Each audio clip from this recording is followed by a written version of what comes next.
Chapitre I. Un moyen rapide et facile. Pour bien parler en public. Je regarde rarement la télévision dans la journée, mais un ami m'a récemment conseillé de suivre un programme de l'après-midi destiné essentiellement aux maîtresses de maison. C'était une émission très populaire, et mon ami pensait que la participation du public m'intéresserait.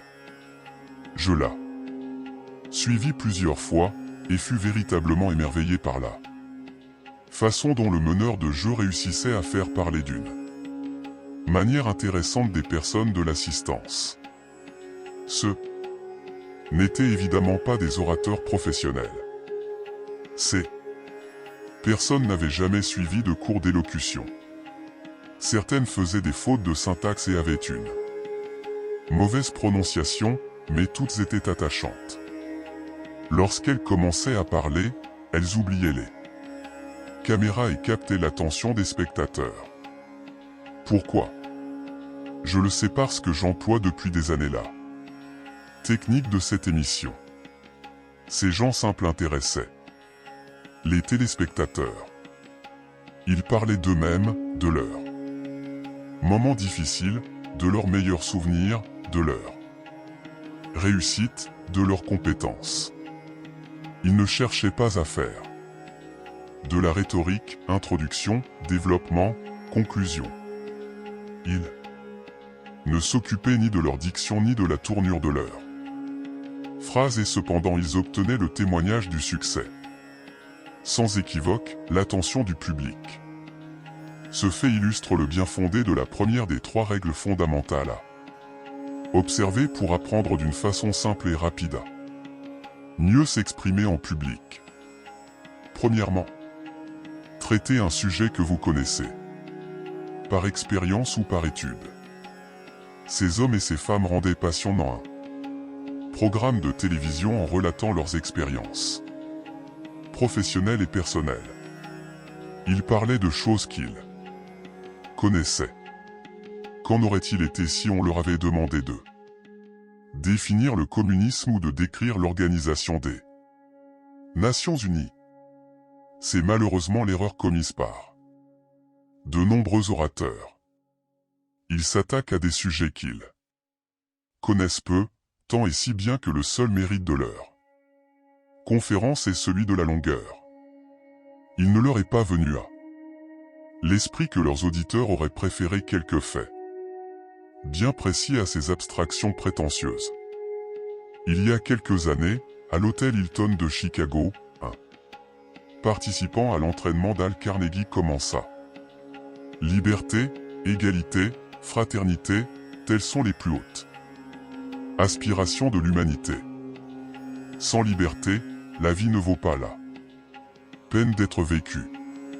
Imaginez ce que serait l'existence si on portait atteinte à la liberté d'action. Il n'alla pas plus loin car il fut interrompu, avec raison, par l'animateur, qui lui demanda d'où lui venait cette conviction. Il raconta une histoire étonnante. Il avait été dans la résistance française et raconta les humiliations que sa famille et lui avaient subies sous l'occupation nazie.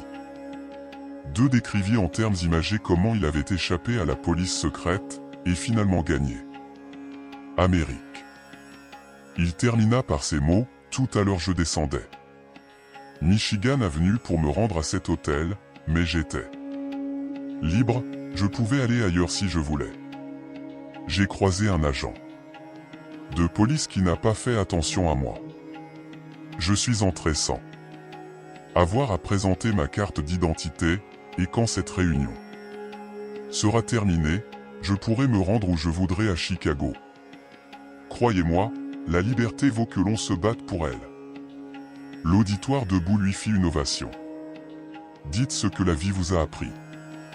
Les orateurs qui parlent de ce que la vie leur a apporté retiennent toujours l'attention du public. Je sais, par expérience, que beaucoup ont du mal à admettre ce point de vue. Ils croient que leur expérience est insignifiante et sans intérêt pour les autres. Ils préfèrent planer dans les généralités et les principes philosophiques malheureusement trop abstraits. Il nous offre des éditoriaux alors que nous voulons des nouvelles. Nous ne sommes pas opposés aux éditoriaux quand ils viennent des éditorialistes, c'est-à-dire de journalistes. Donc, parlez de ce que la vie vous a appris et je vous écouterai avec intérêt. On a dit qu'Emerson était toujours désireux d'entendre ses semblables, aussi humbles que soit leur situation, car il savait que tout homme pouvait lui apprendre quelque chose. J'ai probablement entendu plus d'exposés qu'aucun mot. Monde, et je puis dire, en toute franchise, n'en avoir jamais entendu d'ennuyeux quand l'orateur racontait ce que la vie lui avait enseigné, même si la leçon en était banale. Prenons un exemple, il y a quelques années, un de nos animateurs formait à la parole en public les directeurs d'un groupe bancaire de New York. Naturellement, les membres d'un tel groupe, dont le temps était si pris, avaient des difficultés à se préparer convenablement ou à faire ce qu'ils croyaient être une préparation toute leur vie. Ils avaient pensé d'une façon qui leur était propre, ils avaient acquis des convictions, avaient vu les choses selon leur optique personnelle et vécu des expériences originales. En 40 ans, ils avaient accumulé nombre d'idées à faire passer. Mais il était difficile de le faire admettre à certains. Un vendredi, un homme que nous nommerons Monsieur Jackson et dont la banque était située au nord de Manhattan, vit qu'il était déjà 16h30 et il se demanda de quoi il pourrait parler. Il sortit de son bureau, acheta le Forbes magazine et, dans le métro, il parcourut un article intitulé « Vous n'avez que 10 ans pour réussir ». Il le lut non parce que l'article l'intéressait, mais parce qu'il devait trouver un sujet de causerie pour le soir même. Une heure plus tard, il essaya de parler d'une façon intéressante et avec conviction de ce qu'il avait lu. Quel en fut le résultat? L'inévitable résultat? Il n'avait ni digéré, ni assimilé ce qu'il essayait de dire. Il essayait, c'est bien le terme exact. En fait, de ne communiquer aucun message et cela apparaissait nettement dans son attitude et dans le ton de sa voix. Comment pouvait-il espérer intéresser quand lui-même n'était pas passionné? Il se référait à son article en disant que l'auteur pensait telle ou telle chose. Il y avait beaucoup trop de Forbes et magazines, et malheureusement, pas assez de M. Jackson. Quand il eut terminé, l'animateur lui dit « Monsieur Jackson, la personne qui a écrit cet article nous est indifférente. Elle n'est pas là. Nous ne la voyons pas. Mais nous désirons connaître vos convictions personnelles. Dites-nous ce que vous pensez et non ce qu'un autre a dit. Impliquez-vous davantage dans votre message. Voulez-vous recommencer la semaine prochaine? Relisez votre article. Demandez-vous si vous partagez l'opinion de l'auteur. Dans l'affirmative, illustrez ce qui vous paraît exact par des observations tirées de votre expérience. Dans le cas contraire, dites-nous pourquoi. Que cet article soit le point de départ de votre présentation. Monsieur Jackson relut son article et s'aperçut qu'il n'était pas d'accord avec l'auteur. Il chercha dans ses souvenirs des exemples prouvant son désaccord.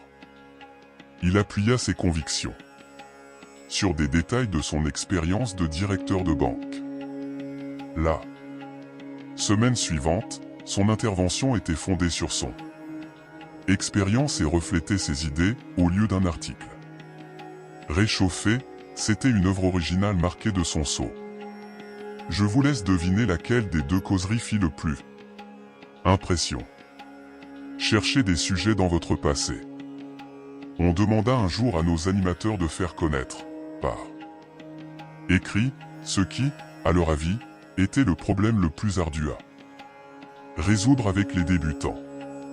Tous furent unanimes, leur faire traiter un sujet qui leur convienne. Qu'est-ce donc qu'un bon sujet? Votre sujet est bon s'il fait partie de vous-même, si vous l'avez fait vôtre par l'étude ou par l'expérience. Comment le trouver? En cherchant dans vos souvenirs des faits qui vous ont particulièrement frappé. Il y a quelques années, nous avons mené une enquête pour savoir quel sujet captait l'attention des auditeurs de notre entraînement. Nous avons découvert qu'il concernait certaines époques bien déterminées.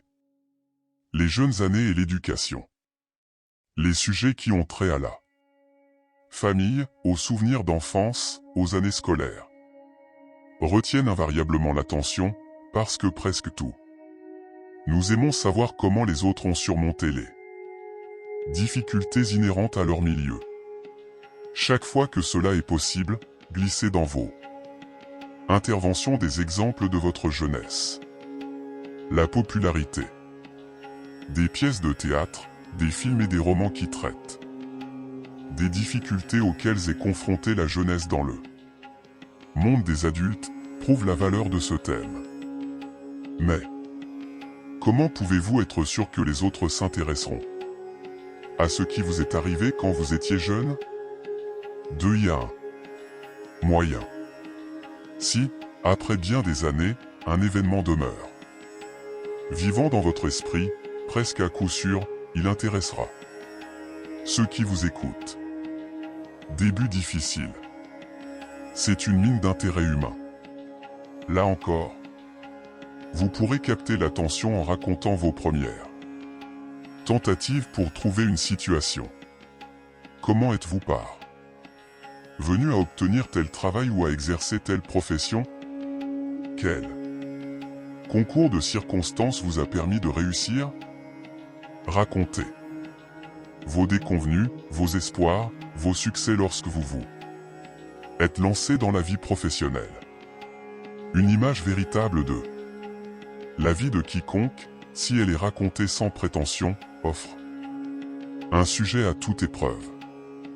Violon d'ingres et loisirs. Ce sont des sujets très personnels, donc intéressants. Vous ne pouvez vous tromper en parlant de quelque chose que vous aimez. Votre enthousiasme pour votre passe-temps favori vous aidera à le communiquer aux autres. Connaissances particulières. Des années de travail dans une profession déterminée ont fait de vous un spécialiste. On vous accordera une attention soutenue si vous exposez certains aspects de votre métier. Expérience exceptionnelle. Par exemple, vous avez rencontré un grand homme, vous vous êtes trouvé sous un bombardement, vous avez traversé une crise spirituelle. Ce sont de bonnes expériences qui peuvent fournir matière aux meilleures interventions. Croyances et convictions. Vous avez peut-être consacré beaucoup de temps et d'efforts pour vous forger une opinion sur les problèmes qui se posent dans le monde. Vous avez passé des heures à étudier des questions importantes, vous avez acquis le droit d'en parler. Mais si vous le faites, veillez à fournir des exemples précis. Le public n'apprécie pas les généralités. Ne croyez pas que la lecture de quelques articles soit une préparation suffisante pour de tels sujets. Si vous n'en savez guère plus que votre auditoire, mieux vaut ne pas en parler. En revanche, si vous avez passé des années à approfondir quelque chose, cela constituera un sujet pour vous. N'hésitez pas alors à le choisir. Comme il a été dit au chapitre 2, la préparation d'une causerie ne consiste pas à jeter quelques mots sur du papier ou à se rappeler une suite de phrases par cœur. Il ne suffit pas non plus de rassembler des idées glanées dans un ouvrage ou dans un article de journal. Il faut creuser au plus profond de votre esprit et de votre cœur pour communiquer. Des convictions essentielles que la vie vous a données. C'est toujours là que vous trouverez le thème de vos exposés. Ne rejetez pas ces sujets en les jugeant trop personnels ou sans intérêt pour vos auditeurs. J'ai été très marqué par des causeries de ce genre qui sont souvent plus attachantes que celles de professionnels. C'est seulement en traitant un sujet dont vous avez acquis le droit de parler que vous serez capable de remplir la deuxième condition pour apprendre à bien parler en public et en réunion. Deuxièmement, traitez un sujet qui vous tient à cœur. Les sujets dont vous et moi avons mérité de parler ne nous passionnent pas nécessairement. Par exemple, puisque je la fais parfois moi-même, je pourrais parler de la vaisselle. Mais la vaisselle ne provoque chez moi aucun enthousiasme. En fait, je préfère même ne pas y penser. Cependant j'ai entendu des ménagères, je veux dire des maîtresses de maison, faire de magnifiques causeries sur la vaisselle. Elles avaient un tel dégoût pour cette besogne ou avaient imaginé des méthodes si ingénieuses pour s'en débarrasser, qu'elles se passionnaient pour ce sujet qui, ainsi, prenait de l'intérêt. Pour apprécier la qualité de votre sujet, posez-vous la question, si on vous opposait un point de vue différent. Seriez-vous capable de parler avec conviction et ferveur pour la défendre? Si la réponse est oui, votre sujet est bon. J'ai retrouvé récemment des notes prises après la 7e session de la Société des Nations à Genève. J'y ai relevé ce passage, après que nous eûmes écouté 3 ou 4 piètres orateurs lire leur déclaration. Sir George Foster vint à la tribune pour parler au nom du Canada. Avec une immense satisfaction, je notai qu'il ne cédait ni de notes ni de papier. Il était animé et parlait avec son cœur. Il avait un message à faire passer. Il voulait que ses convictions profondes soient acceptées par l'Assemblée. Les principes que je préconise étaient illustrés par son attitude. Je me rappelle souvent ce discours de Sir George, la sincérité, la conviction de cet homme. C'est seulement en traitant des sujets qui sont au fond de vous-même que votre sincérité pourra éclater. Un des prédicateurs américains les plus dynamiques, MGR Fulton J. Sheen, s'en rendit compte très jeune. J'avais été désigné pour participer à un débat au séminaire. A-t-il écrit dans son livre La vie vaut la peine d'être vécue. Le soir précédant le débat, mon professeur me fit appeler et me semonça vertement. Vous êtes le plus mauvais orateur de cette université depuis qu'elle existe. Mais, dis-je, en essayant de me justifier, si je suis si mauvais, pourquoi m'avez-vous désigné pour prendre part à ce débat? Parce que, à défaut de savoir parler, vous savez penser, répondit-il. Allez vous mettre dans ce coin. Prenez un passage de votre exposé et travaillez-le. Je répétai ce paragraphe pendant 1 heure au bout de laquelle il me demanda. Vous rendez-vous compte de ce qui ne va pas? Non. 1h30, 2 heures, 2h30. Passèrent. J'étais épuisé. Vous ne voyez toujours pas où est votre erreur? Ayant habituellement l'esprit vif, après 2h30, je compris enfin. Oui. Je ne suis pas sincère. Je ne suis pas moi-même. Je ne parle pas comme si j'y croyais. MGR Sheen venait d'apprendre une leçon qu'il ne devait jamais oublier. Il mit une partie de lui-même dans sa causerie. Il s'enflamma pour le sujet qu'il devait traiter, alors. Seulement son professeur lui dit, maintenant, vous êtes prêt.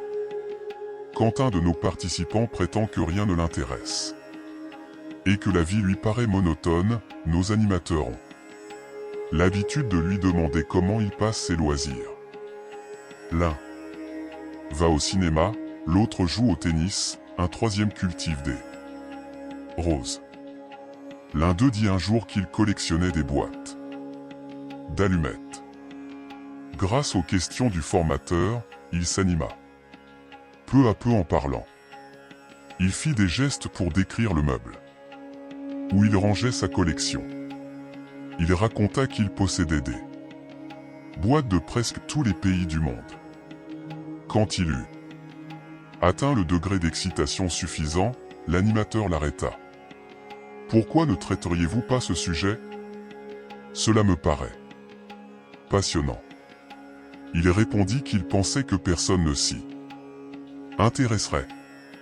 Cet homme avait passé des années à s'adonner à un passe-temps devenu presque une passion, et il refusait d'y voir un bon sujet à exposer. L'animateur lui affirma que le seul moyen d'estimer la valeur d'un sujet était de se demander à quel point il nous intéressait nous-mêmes. Il parla ce soir-là avec la passion du vrai collectionneur. J'ai appris par la suite qu'il avait obtenu un certain prestige local en allant dans des clubs parler de sa collection de boîtes d'allumettes. Cet exemple nous amène directement au troisième principe. Troisièmement, ayez le désir ardent de communiquer avec vos auditeurs. Dans toute situation oratoire se conjuguent trois éléments: l'orateur, le discours, l'auditoire. Les deux premières règles de ce chapitre ont été consacrées à l'importance du sujet. Pour l'orateur, jusqu'ici on ne peut parler de situation oratoire. Elle commence quand le conférencier prend la parole en public. L'exposé a pu être bien préparé. Il peut traiter d'un problème qui intéresse vivement l'orateur. Mais, pour obtenir un franc succès, un autre facteur doit intervenir. Il faut que le conférencier fasse sentir à ses auditeurs que ce qu'il dit est important pour eux. Il ne lui suffit pas d'être enthousiaste, il doit communiquer son enthousiasme. Les orateurs qui se sont distingués dans l'histoire avaient ce don de transmettre leurs idées. Un bon orateur désire intensément que ses auditeurs partagent ses sentiments, soient convaincus par ses opinions, fassent ce qu'ils pensent être bon pour eux, revivent avec lui ses propres expériences. Son unique souci est le public et non lui-même. La réussite ou l'échec de son exposé dépend non de ce que lui en pense, mais de ce que l'auditoire a ressenti dans son intelligence et dans son cœur. J'ai formé des membres de l'American Institute of Banking de New York pour qu'ils interviennent dans une campagne sur l'épargne. L'un d'eux, en particulier, n'arrivait pas à convaincre son public. Il fallait d'abord que cet homme arrive à se passionner pour son sujet. Je lui demandai de réfléchir à tous les aspects du problème jusqu'à ce qu'il soit enthousiaste, puis de se souvenir des statistiques de l'époque, selon lesquelles 85% des gens laissent très peu d'héritage après leur mort et seulement 3,3% laissent $10 000 ou plus. Il devait avoir constamment à l'esprit qu'il ne s'agissait pas de demander une faveur ou quelque chose d'impossible à réaliser, il devait se dire: j'offre à mes interlocuteurs du pain, des vêtements, le confort pour leurs vieux jours et la sécurité pour leurs conjoints et leurs enfants. Il devait se persuader que c'était là une grande mission sociale, qu'il partait en croisade. Il réfléchit à ce que je venais de lui dire. Il s'enflamma pour cette cause, s'enthousiasma et sentit qu'il avait une mission à accomplir. Quand il prit la parole, il avait un accent convaincant. Il mit en valeur tous les avantages de l'épargne pour ses auditeurs, et il réussit à les convaincre, car il était vraiment animé du désir de les aider.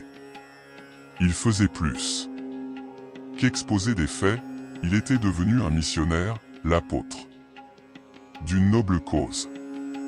Il fut un temps où je m'appuyais beaucoup sur les règles d'éloquence des manuels classiques.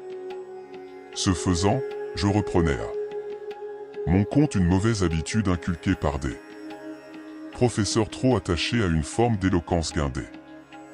Je n'oublierai jamais la première leçon que j'ai prise. On m'avait recommandé de laisser pendre nonchalamment mon bras sur le côté, la paume de la main tournée vers l'intérieur. Les doigts à demi fermés, le pouce sur la jambe. Je devais m'exercer à lever le bras d'un geste élégant, à tourner le poignet, puis à déplier le majeur, l'annulaire et le petit doigt.